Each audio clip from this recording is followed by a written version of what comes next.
क्या आपको पता है डॉक्टर भीमराव अंबेडकर, जिनकी पहचान हमारे समाज में एक महान नेता, संविधान निर्माता और समाज सुधारक के रूप में है, उनकी भी एक दिल छू लेने वाली प्रेम कहानी थी। एक इंसान जिनका जीवन संघर्ष, समाज सुधार और प्रेरणा का प्रतीक है, उनकी भी जिंदगी में प्यार ने एक खास भूमिका निभाई थी। लेकिन क्या यह प्रेम उतना ही आसान था जितना हमें लगता है? क्या उन्होंने अपने प्यार को समाज के बंधनों से बचा पाया? आइए जानते हैं बाबा साहब अम्बेडकर की प्रेम कहानी, जो आपको न सिर्फ प्रेरित करेगी बल्कि यह दिखाएगी कि सच्चा प्यार सभी बाधाओं को पार कर सकता है। तो आप तैयार हैं उस कहानी के लिए जिसने बाबा साहब अम्बेडकर की जिंदगी बदल दी। साल 1906 महाराष्ट्र के एक छोटे से गांव में एक ऐसी शादी होने वाली थी जो भारतीय इतिहास में खास जगह बनाएगी। भीमराव अंबेडकर, जो उस वक्त सिर्फ 15 साल के थे, और रमाबाई, जो 9 साल की थी, उनका विवाह हुआ। यह शादी सिर्फ एक परंपरागत मिलन नहीं थी, बल्कि एक ऐसा रिश्ता था जिसने आने वाले सालों में भारतीय समाज की सोच को बदलने में मदद की। आप सोच रहे होंगे कि इतने छोटे बच्चे, जिन्हें जीवन का भी सही अनुभव नहीं हुआ, क्या वह सच्चे प्यार का मतलब समझ सकते थे? लेकिन भीमराव और रमाबाई की कहानी समाज के हर बंधन और परंपरा से परे थी। शादी के शुरुआती साल उतने आसान नहीं थे। भीमराव का जन्म एक गरीब परिवार में हुआ था, जहां शिक्षा तक पहुंचना ही बहुत बड़ा सपना था। पढ़ाई के साथ साथ उन्होंने उस समाज में संघर्ष किया जहां जातिवाद का जाल चारों ओर फैला हुआ था। भीमराव का हर कदम, हर संघर्ष सिर्फ उनके लिए नहीं था, बल्कि पूरे देश के उन लोगों के लिए था जिन्हें समाज ने दबा रखा था। और इस पूरे सफर में रमाबाई ने उनका साथ नहीं छोड़ा। आप सोचिए, आप स्कूल में अच्छे नंबर लाने की कोशिश कर रहे हो और दूसरी तरफ आपके घर कोई आपकी मदद करने वाला नहीं है, तो क्या आप यह कर सकते हैं? शायद बहुत मुश्किल लगे, लेकिन भीमराव ने न सिर्फ अपने सपनों को जिंदा रखा, बल्कि उन्होंने इसे अपनी जिम्मेदारी बना लिया। रमाबाई, जो खुद पढ़ी लिखी नहीं थी, उन्होंने अपने पति की महत्वाकांक्षाओं को पूरी तरह समझा और उनका समर्थन किया। भले ही उन्हें स्कूल और किताबों का ज्ञान नहीं था, लेकिन उन्होंने अपने पति की सोच और उनके मिशन को अपनाया। भीमराव को अपनी पढ़ाई के लिए शहरों से बाहर जाना पड़ा। सोचिए, उस जमाने में जहां न फोन था न इंटरनेट, सिर्फ चिट्ठियों के जरिए संपर्क होता था। रमाबाई ने बिना किसी शिकायत के उन सारी चुनौतियों का सामना किया। यहाँ एक सवाल उठता है, अगर रमाबाई का साथ ना होता तो क्या बाबा साहब अम्बेडकर इतनी बड़ी लड़ाई लड़ पाते? क्या वह समाज को बदलने का हौसला जुटा पाते? शादी के कुछ सालों बाद जहाँ अम्बेडकर अपनी पढ़ाई के लिए विदेश गए, पहले अमेरिका और फिर इंग्लैंड, तब रमाबाई ने अकेले घर की जिम्मेदारी संभाली। घर चलाना, परिवार का ख्याल रखना और भीमराव के सपनों के लिए संघर्ष करना। यह सब कुछ रमाबाई ने बिना किसी शिकायत के किया। उन्होंने कभी भी अपने ज़रूरतों को ऊपर नहीं रखा।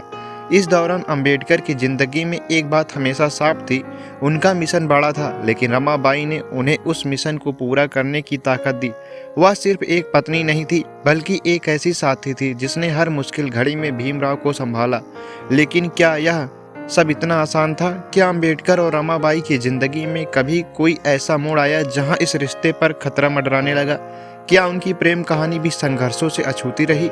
चलिए अब हम उस चुनौतीपूर्ण दौर की तरफ चढ़ते हैं जिसने उनके रिश्ते की असली परीक्षा ली। शादी के बाद का जीवन इतना आसान नहीं था। अम्बेडकर की जिंदगी में पढ़ाई और समाज के लिए संघर्ष दोनों बहुत बड़े थे। अमेरिका और इंग्लैंड में पढ़ाई का मौका तो मिल गया, लेकिन उसके लिए उन्हें घर से दूर जाना पड़ा। रमाबाई अकेली रह गई। सोचिए, उस दौर में जब साधारण साधन भी नहीं थे और एक पत्नी को महीनों सालों तक अपने पति से कोई खबर न मिले, वह कितना कठिन समय रहा होगा।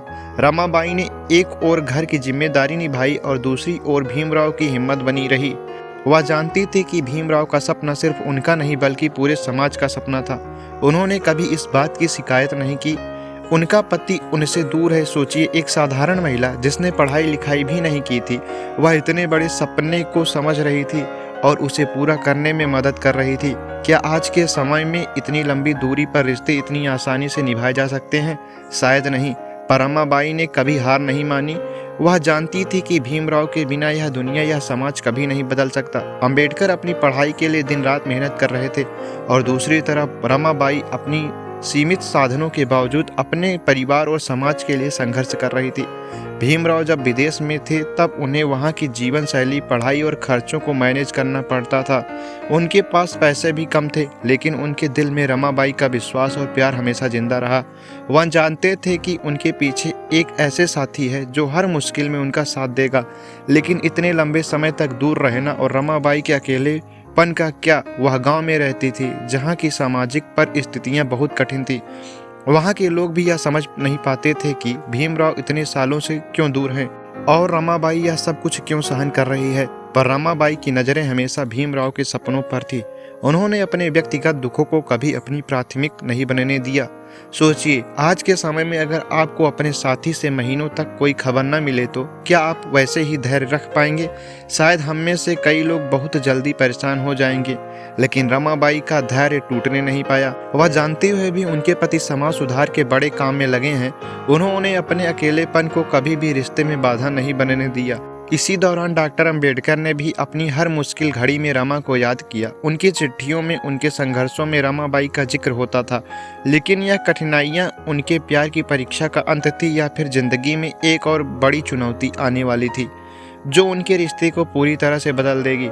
सालों की मेहनत और संघर्ष के बाद भीमराव अंबेडकर की पढ़ाई पूरी हुई और वह विदेश से वापस आए। उन्होंने अपने जीवन को समाज के सुधार में लगा दिया, लेकिन इस बीच रमाबाई की तबीयत खराब रहने लगी थी। इतने सालों तक अकेले रहना, आर्थिक तंगी और समाज के ताने, इन सब ने उनके स्वास्थ्य पर गहरा असर डाला।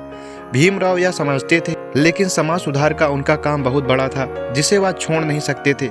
रमाबाई की स्थिति धीरे धीरे बिगड़ती जा रही थी, लेकिन उन्होंने कभी भी भीमराव के काम में रुकावट नहीं आने दी। सोचिए, जब आपके अपने स्वास्थ्य की हालत खराब हो और आपके जीवन साथी का समय भी आपके साथ न हो तो कितनी तकलीफ होती है। लेकिन रमाबाई ने भीमराव को कभी यह महसूस नहीं होने दिया कि वह उनके लिए कोई बोझ है। वह जानती थी कि भीमराव का काम पूरे देश के लिए है। यहाँ एक बार सोचिए कि क्या हम भी इतना बड़ा दिल दिखा सकते हैं? क्या हम अपने प्रियजनों को इतनी स्वतंत्रता दे सकते हैं जब हमें उनकी सबसे ज़्यादा ज़रूरत हो? फिर वह दिन आया जो भीमराव अंबेडकर के जीवन का सबसे कठिन दिन था। 27 मई 1935 को रमाबाई ने आखिरी सांस ली। वह इस दुनिया से चली गई, भीमराव के जीवन में हमेशा के लिए दूर हो गई। रमाबाई का जाना अंबेडकर के लिए सिर्फ एक व्यक्तिगत दुख नहीं था, बल्कि उनकी ताकत का एक बड़ा हिस्सा उनसे छिन गया था। डॉक्टर अंबेडकर ने रमाबाई को हमेशा रामू कहकर बुलाया। उन्होंने कहा था कि रामू उनके लिए सिर्फ एक पत्नी नहीं थी, बल्कि वह उनकी प्रेरणा थी। रमाबाई के बिना भीमराव की जिंदगी में एक गहरा खालीपन आ गया था। सोचिए, वह इंसान जिसने देश को बदलने की ताकत दी, समाज के हर बंधन को तोड़ा, वह अपनी पत्नी के जाने से टूट गया। क्या आप कभी ऐसे किसी इंसान को जानते हैं जिसने बाहर से ताकतवर दिखने के बावजूद अंदर से इतनी बड़ी चोट झेली हो? लेकिन अंबेडकर ने अपनी इस व्यक्तिगत त्रासदी को अपने काम में कभी रुकावट नहीं बनने दिया। रमाबाई का जाना उनके लिए एक गहरा सदमा था, लेकिन उन्होंने उस दर्द को अब अपनी ताकत बना लिया। रमाबाई की यादें उनके जीवन का हिस्सा बनी रही और उनके बलिदान ने भीमराव को और भी मजबूत बना दिया। उन्होंने संविधान निर्माण में, समाज सुधार में और दलितों के अधिकारों के लिए लड़ाई में अपनी पूरी ताकत झोंक दी, क्योंकि वह जानते थे कि रमाबाई का सपना भी यही था, एक ऐसा समाज जहां हर व्यक्ति को बराबरी का अधिकार मिले। लेकिन यहाँ पर सवाल उठता है, भीमराव अंबेडकर जिन्होंने समाज के लिए इतना कुछ की, उन्होंने आखिरकार हिंदू धर्म को क्यों त्याग दिया? क्या इसके पीछे भी उनकी निजी जिंदगी का कोई गहरा कारण था या कोई वजह? इस सवाल का जवाब आपको अगली वीडियो में हम देंगे। जय हिंद दोस्तों।